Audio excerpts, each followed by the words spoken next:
Madame Jameau et Madame Butin-Longueville, qui sont respectivement kinésithérapeutes et psychologues en réanimation à Chambéry, vont vous parler du stress post-traumatique en réanimation.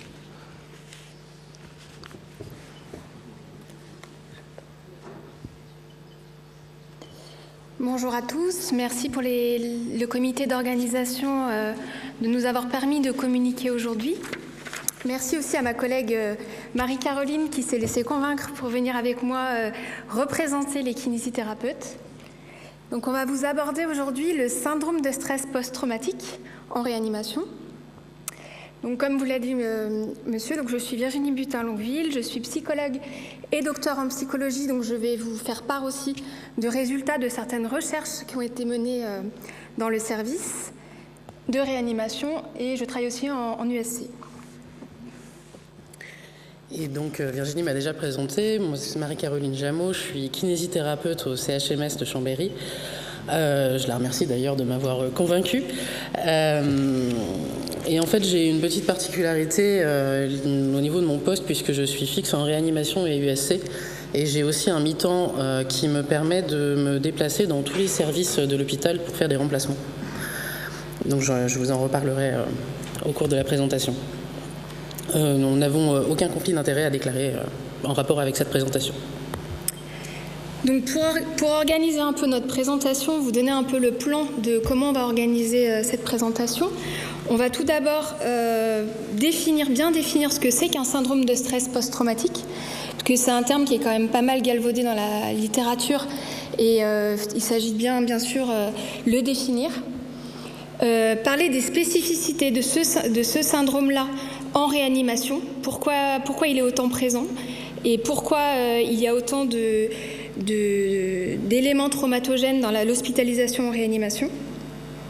Puis nous discuterons de la prise en charge de ces syndromes en post-réanimation. J'ai juste une toute petite question avant qu'on commence. Est-ce qu'il y a des kinésithérapeutes dans la salle? Waouh! Merci, je me sens soutenue. Et à tout hasard, des psychologues? Non. Ok, je me sens vraiment seule. Donc la définition du syndrome de stress post-traumatique, je pense que chacun d'entre vous a déjà des représentations, en a entendu parler, puisque c'est un peu incontournable dans la littérature. Si on s'attache un petit peu à définir ce que c'est au niveau psychopathologique et au niveau psychologique, les différents types de stress. Donc on distingue en psychologie 3 grands types de stresseurs. Il y a déjà les stresseurs, ce qu'on appelle entre guillemets classiques, qu'on rencontre tous les jours, un déménagement, un divorce, un échec, un rejet, une pression financière. Donc là, on a des troubles de l'adaptation, c'est-à-dire il va falloir s'adapter à cette nouvelle situation stressante, mettre en place de nouvelles stratégies pour retrouver un état d'équilibre, d'homéostasie. Et il y a les stresseurs, ce qu'on appelle catastrophiques, qui sortent du domaine des expériences humaines normales, qui sont des expériences majeures, des événements de vie majeurs, qui sont pourvoyeurs de troubles du stress post-traumatique, comme une hospitalisation en réanimation. Puis il y a les derniers stresseurs qu'on n'aime pas du tout en psycho, c'est les stresseurs extrêmes et cumulatifs, qui mettent vraiment en péril la structure même de la personnalité de la personne, qui se répètent et qui donnent du coup une insécurité et qui donnent lieu à des troubles du stress post-traumatique complexes, avec d'autres types de prise en charge. Donc les composantes d'un traumatisme, il y a des incontournables en psychotraumatisme. On parle de vraiment psychotrauma quand déjà on parle de rupture. Il y a vraiment une rupture, un événement soudain qui vient marquer un arrêt dans la continuité de vie de la personne. Il y a un avant et un après. Là, les traumatisés vous le disent souvent. Un événement soudain, un événement inattendu. C'est un événement inattendu qui veut dire pas de préparation possible de la personne, qui ne peut pas s'appuyer non plus sur des expériences connues et qui est vraiment dans un vécu, on l'a entendu dans le film, d'impuissance. La personne subit l'événement.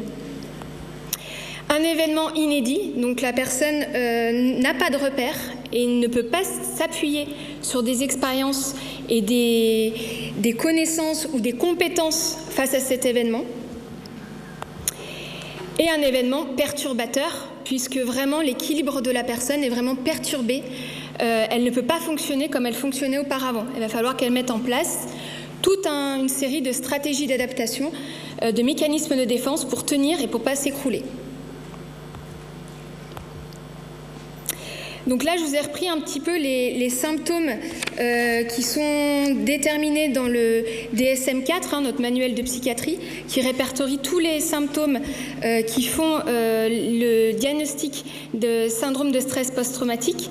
Donc on voit qu'il y a déjà la menace de mort qui est présente en réanimation. Des symptômes, au moins un symptôme envahissant, c'est-à-dire des cauchemars, des flashs, des reviviscences, qui envahissent les cognitions, les pensées, une altération, ça j'en parle après, un évitement, c'est-à-dire la personne va avoir tendance à éviter tout ce qui peut rappeler l'événement traumatique. Donc typiquement là pour la réanimation, c'est souvent éviter l'hôpital.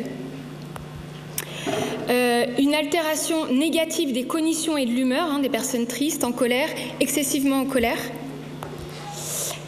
Une altération de l'activation neurovégétative, c'est des personnes qui sont dans l'hypervigilance, qui sont sans cesse en alerte, qui ne dorment plus, qui ont des troubles du sommeil, qui sont très anxieux. La durée doit être d'au moins 1 mois. Donc on voit là ce qu'on a entendu dans le film, qu'on est dans du stress aigu quand on est dans l'hospitalisation. Et on parle de syndrome de stress post-traumatique au moins 1 mois après les faits. Et bien sûr qu'il n'y ait une souffrance, vraiment une perturbation aussi bien dans la sphère sociale et professionnelle, et que ce ne soit pas lié bien sûr à des toxiques.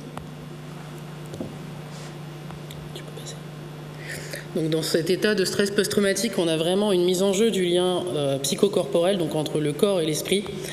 Et ça vous explique un petit peu pourquoi je suis là. Alors toutes ces perturbations, elles ont été très très bien décrites par les patients dans le film qu'on vient de voir. Et malheureusement, je pense qu'on les connaît tous parce qu'on les vit avec nos patients. Mais du coup, c'est vraiment sur tous ces aspects que la coopération entre l'esprit et le corps, et du coup entre la psychologue et la kiné, et bien sûr aussi les autres soignants, les infirmiers et les aides-soignants, prend son importance.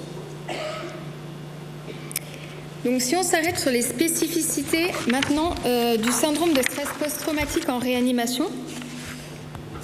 Donc comme je vous l'ai défini ce que c'était qu'un psychotrauma, vous avez bien perçu que tous les éléments traumatogènes qu'on a en réanimation et qui sont un peu incontournables, c'est-à-dire une arrivée dans une situation urgente, un pronostic vital qui est engagé, des déliriums en réanimation qui viennent perturber les repères de la personne, donc qui n'a plus du tout des moyens de se réadapter, un isolement du patient à l'hôpital, isolement à double titre, puisqu'il ne peut souvent pas parler quand il est intubé, et aussi parce qu'il est à l'hôpital, donc pas dans son environnement habituel, pas avec son soutien social habituel, des agressions physiques qui sont réitérées, répétitives dans les soins, qui sont incontournables malheureusement, une dépendance aussi qui est très importante, une impuissance très importante, une dépendance aux soignants, et ce qu'on appelle le trou réa, qui vient aussi être un élément traumatogène, c'est-à-dire une amnésie de ce qui s'est passé pendant la période de réanimation et qui est très perturbante et très traumatogène pour les patients. Donc, ce syndrome de post-réanimation, ou PICS, Post-Intensive Care Syndrome, on en a depuis 2023, l'HAS nous a fourni des recommandations et donc une définition que je ne vais pas vous relire. Ce qu'il faut bien avoir en tête, en fait, pour moi, ce qui me paraît le plus important, c'est que ce syndrome post-réanimation, il peut durer des mois, voire des années. Après le retour à domicile des patients, il peut apparaître tardivement, aussi 3 à 6 mois après leur retour à domicile, sachant qu'on pense beaucoup à nos patients qui sont restés déjà longtemps en réanimation, en hospitalisation, en centre de rééducation, et après leur sortie, 3 à 6 mois plus tard, ils peuvent voir apparaître ce syndrome. Ça ne dépend pas de la durée de séjour. Dans le film qu'on a vu précédemment, il y avait des durées de séjour très variables, et dont certaines d'une semaine, et pourtant qui donnent lieu à ce genre de syndrome. Et à propos de l'activité professionnelle, Et on a quand même, un an après la sortie, entre 30 et 40% des patients qui sont incapables de reprendre une activité professionnelle. Ils n'y arrivent pas. Donc on a quelques patients dont on a souhaité vous parler. Donc quelques patients que j'ai pu voir du coup en post-réanimation. Donc j'ai choisi un peu 3 vignettes cliniques qui peuvent être un peu complémentaires. On va commencer par Madame P, qui est une patiente qui a 44 ans, qui a été admise en réanimation le 30 décembre pour une insuffisance respiratoire aiguë dans un contexte d'infection à grippe A. Et je l'ai vue, pour vous retracer un peu le contexte de la vidéo, je l'ai revue en SSR, SSR qui dépend de l'hôpital, à 1 mois de la sortie de réanimation. Vous pouvez lancer la vidéo, s'il vous plaît. Et ben en fait, après la réa, après un passage en coma et en réa, on réapprend tout depuis le début. Alors, un suivi psychologique qui est nécessaire parce que quand même, c'est archi perturbant. C'est perturbant de se dire qu'il faut tout réapprendre. Ça paraît super long, des détails, attraper un verre, une bouteille, on ne sait plus rien. La coordination, tout. Ça, c'est important. Moi, je suis aussi une battante, mais j'ai eu de la chance d'être archi bien entourée. Mais en réa, je ne connais pas le nom du docteur qui m'a suivie et un peu poussée, bousculée, mais c'était super. J'ai eu cette chance-là où très vite, il a dit non, elle va remanger, on débranche l'alimentation. Oui, elle va aller aux toilettes, on débranche la sonde urinaire. Il m'a pas poussée dehors, mais en toute bienveillance, il m'a fait avancer. Donc ça, c'était super. Donc voilà pour la première vignette clinique. Alors, je ne sais pas si on peut avoir accès aux diapos. Non. Bon. C'est pas grave. Alors, pour la deuxième personne que je vais présenter, donc c'est Madame L. C'est une femme de 40 ans qui a été hospitalisée en réanimation du 30 juin 2023 au 18 juillet 2023 pour une défaillance multiviscérale sur un choc septique à point de départ urinaire, compliqué d'un syndrome de microangiopathie thrombotique et d'une coagulation intravasculaire disséminée, une CVD. Donc du coup, elle a eu, cette dame, des amputations des orteils, des 2 pieds et une partie du pied. Et là, je la vois en consultation post-réa dans mon bureau, suite à sa demande, parce que c'est très compliqué à la maison. Vous pouvez lancer la deuxième vidéo, s'il vous plaît. On décide de mettre sur la chaise pour redonner de tonicité des muscles du dos. Là, tu as perdu 18 kg de muscles, parce que quand même, je ne suis pas redevenue toute fine, mais c'est plutôt les muscles que j'ai plus perdus, parce que j'avais pas de force, je suis droitière, j'avais pas de force sur la main droite. La main gauche, j'arrivais à peine à tenir la cuillère comme ça, et encore, je faisais ça pour à manger ce que j'avais dans la cuillère. Pas au début, mais après. Mais c'est plutôt... ce qui était le plus dur, c'est quand on te met sur la chaise et quand on te dit qu'on va essayer de te lever. Et après, le plus marquant, mais j'en parle, pas tout le temps, mais c'est plutôt... dans les chambres de réanimation, il y a les barres, là, pour lever le lève-malade, comme pour la grand-mère, quoi. Parce que moi, j'ai déjà vu ça, la grand-mère en Marie, être levée, là. Il n'y a pas des barres sur la maison, mais... avec un lève-malade et attaché, sanglé. Ça a été difficile parce que des fois, avec mon poids, ma peau, ma graisse, ça me faisait mal. Il y a certains sangs que ça me faisait mal. Et de me lever comme ça pour me mettre sur une chaise et pour après, avec les soignants, dire Madame Le Breton, il faut tenir, allez, on tient 20 minutes, allez, il faut pas rester que dans le lit, on tient, on va me mettre sur la chaise.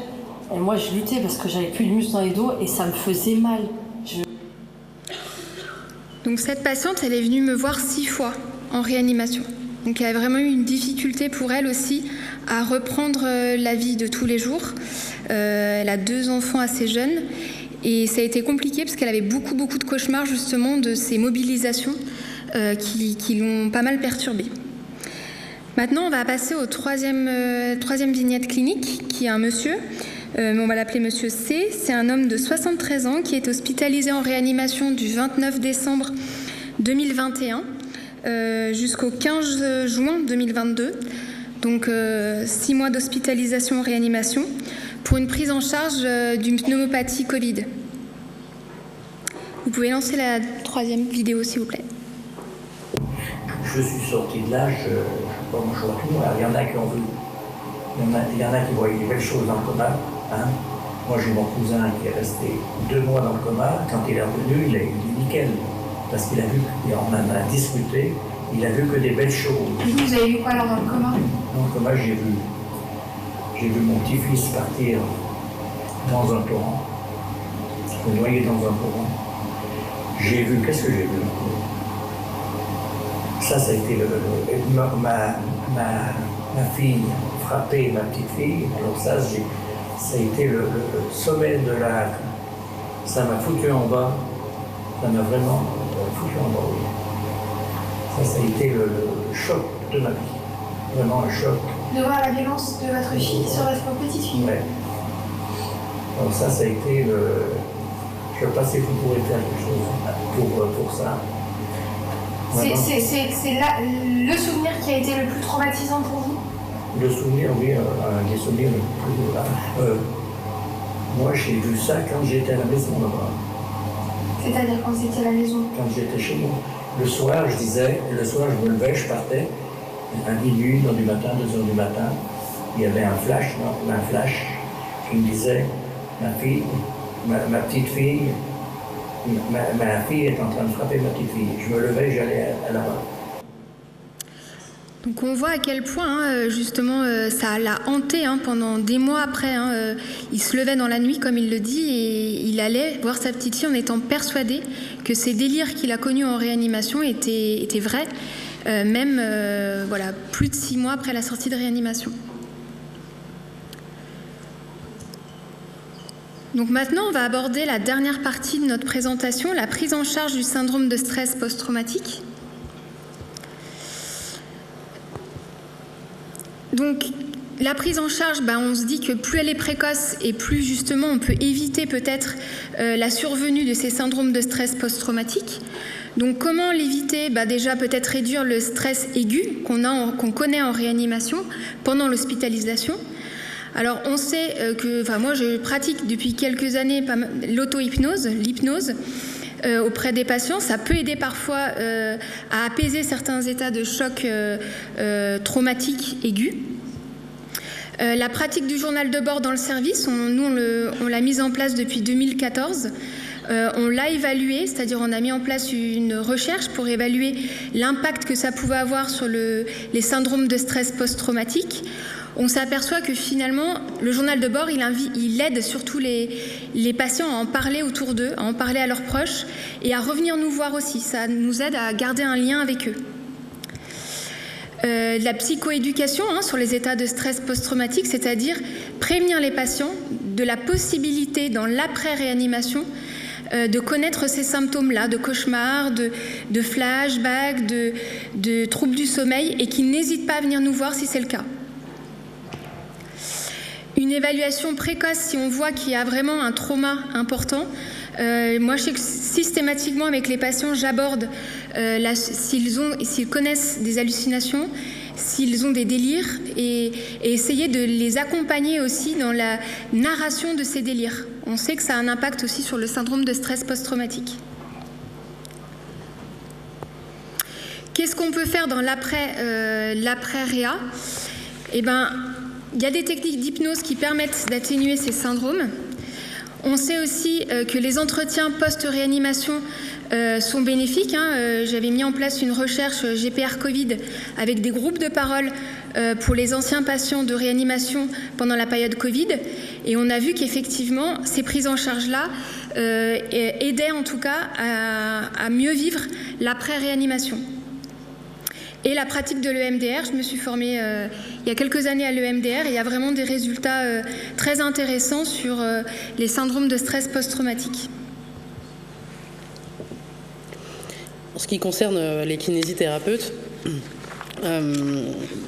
pour la prise en charge du syndrome de stress post-traumatique, En fait, j'ai pas détaillé parce qu'il suffit de reprendre le référentiel de compétences et d'aptitudes du MCAREA que la SKR et la SRLF a eu la gentillesse d'écrire en 2011. Ma collègue l'a sûrement lu. Pour ceux qui l'ont pas lu, je vous encourage à le lire. Et en fait, vous reprenez toutes les compétences et c'est tout ce qu'il faut pour lutter contre le syndrome de stress post-traumatique en termes de prévention, de traitement et de suivi. Puisque nous, notre intervention, elle va être vraiment sur la limitation de la mobilisation, sur la limitation de la perte du schéma corporel et retrouver ensuite ce schéma corporel, parce que c'est une grosse limitation aussi pour retrouver son autonomie. On va vraiment jouer sur l'indépendance motrice des patients, on va solliciter leurs compétences cognitives au cours de notre séance, on va favoriser la communication, puisqu'on ne pourra pas faire notre rééducation si on ne communique pas avec nos patients.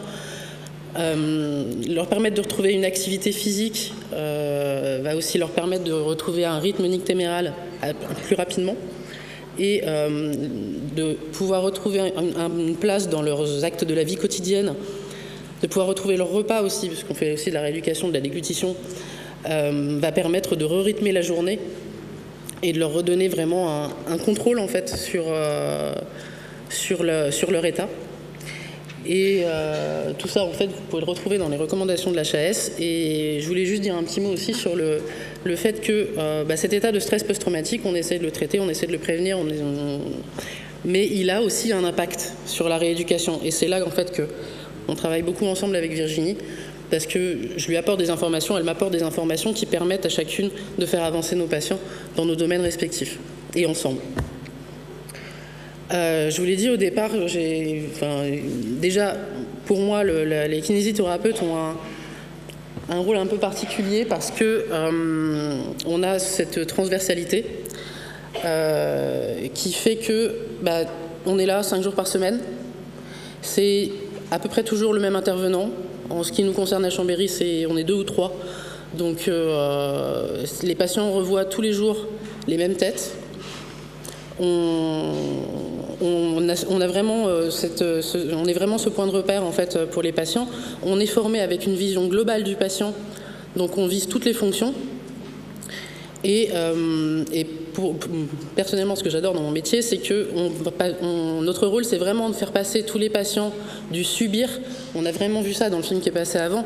Les patients subissent nos soins, et nous, notre rôle, c'est de les sortir du subir pour retourner dans le faire. Et de les faire progresser et de leur faire voir cette progression, en fait, qu'ils prennent conscience de cette progression qu'en général, eux ne voient pas. Ensuite, quand ils sortent des soins intensifs, nous, on a aussi cette chance, c'est ce que je disais, moi, les patients, j'ai la chance de les suivre, pour certains, de la réa jusqu'à l'hôpital de jour. C'est le cas des 2 derniers patients que vous avez pu voir en vidéo. Alors, je les ai suivis tous les jours en réanimation et plus épisodiquement sur la suite de leur prise en charge.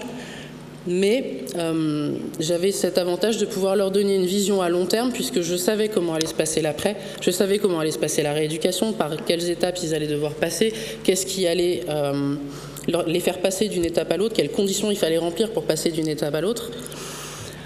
Ça permet aussi une continuité des soins, puisque comme on est transversaux, moi je fais partie de l'équipe de rééducation, ça veut dire que je communique avec mes collègues des autres services, et que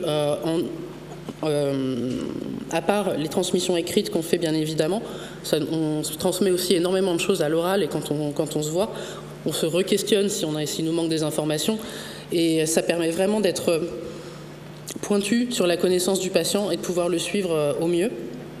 Et effectivement, je suis aussi un lien avec les autres rééducateurs, les psychomotriciens, les ergothérapeutes, les orthophonistes, les prothésistes pour certains patients. C'est encore un autre cas particulier, mais c'est important. Et donc, je vous le disais, moi, j'ai cette chance d'avoir ce poste qui me donne la possibilité de revoir les patients, et donc à distance, d'être une référence aussi pour eux, parce que quand ils sont passés par la réanimation, l'hospitalisation conventionnelle, le soin de suite rééducation, et maintenant on dit, je sais plus comment on dit, SMR, et ensuite l'hôpital de jour, en fait, de retrouver un soignant de réanimation qui connaisse tout au long du parcours, de pouvoir revoir avec moi, en l'occurrence, le chemin qu'ils ont parcouru, ce qui les gêne encore. Moi, ça me permet aussi de retransmettre à Virginie ce qui peut encore les chatouiller sur le plan psychologique ou les freiner carrément. Et voilà, c'est cette expérience que je voulais vous partager et que du coup je vous encourage à solliciter vos kinésithérapeutes qui peuvent être, je pense, qui ont un rôle, je pense, important dans ce suivi. De toute façon, comme on l'a dit dans d'autres présentations, le travail pluridisciplinaire en post-traumatique est aussi très très important. La communication entre professionnels et bien sûr chacun à son niveau puisse faire en sorte que l'expérience de réanimation soit la moins traumatique possible. Comme on l'a dit tout à l'heure, veiller au bruit, veiller à expliquer les soins, veiller aussi à écouter, être dans l'écoute du patient, veiller aussi à voir ce qui peut être compliqué pour lui ou pas. Ça, c'est propre à chacun. Et ça, il me semble, essentiel.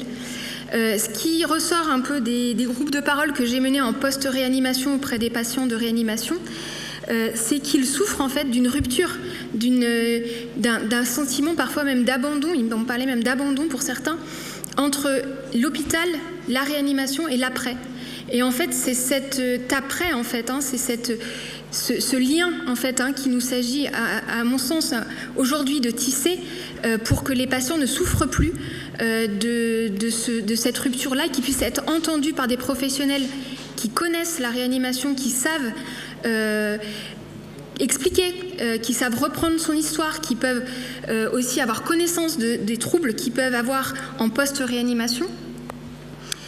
Et justement, c'est en développant, à mon sens, les consultations post-réanimation pour la prise en charge des patients de ces symptômes-là, être à l'écoute, pouvoir réexpliquer, revenir sur les lieux. Nous, il y a beaucoup de patients à qui on propose, qui souhaitent ce qu'on appelle le pèlerinage sur les lieux, revenir en réanimation, et qui retissent du sens, qui arrivent à comprendre pourquoi ils ont rêvé de ça, pourquoi, tiens, ce bruit, en fait, c'était ça. Ah, mais je voyais quelque chose de jaune, ça y est, c'était ce drap-là. Et ils remettent du sens. Et la quête de sens est très importante en psychotrauma. Ce qui fait trauma, c'est l'absence de sens, l'absence de représentation. À partir du moment où on retisse les choses, où ils peuvent remettre du sens, remettre des mots, des visages, des sons, etc., qu'on arrive à sortir de ce psychotrauma. Donc intérêt d'être à plusieurs, on a fait des consultations toutes les deux récemment avec le médecin aussi, où les patients réclament des choses différentes auprès de chacun des professionnels. Ça fait partie de toute façon des recommandations de l'HAS, on doit assurer ce suivi post-réa et peut-être aussi tisser des liens entre professionnels de la réanimation ou des hospitaliers et les professionnels qui sont extra-hospitaliers et qui peuvent assurer en ville le suivi aussi bien médical, aussi bien psychologique, aussi bien kinésithérapeutique. Kinésithérapie. Ouais, voilà. Pour que, du coup, les patients ne se ressentent plus à ce point de rupture, ce vide, en fait, dans la prise en charge en post-réanimation. Voilà, mais je crois qu'après, mes collègues vont plus détailler le suivi post-réa. Merci en tout cas pour votre attention et merci pour mon équipe. Merci. Parce que c'est la première fois que l'équipe de Chambéry vient avec moi, donc je suis contente. Merci pour eux d'être venus.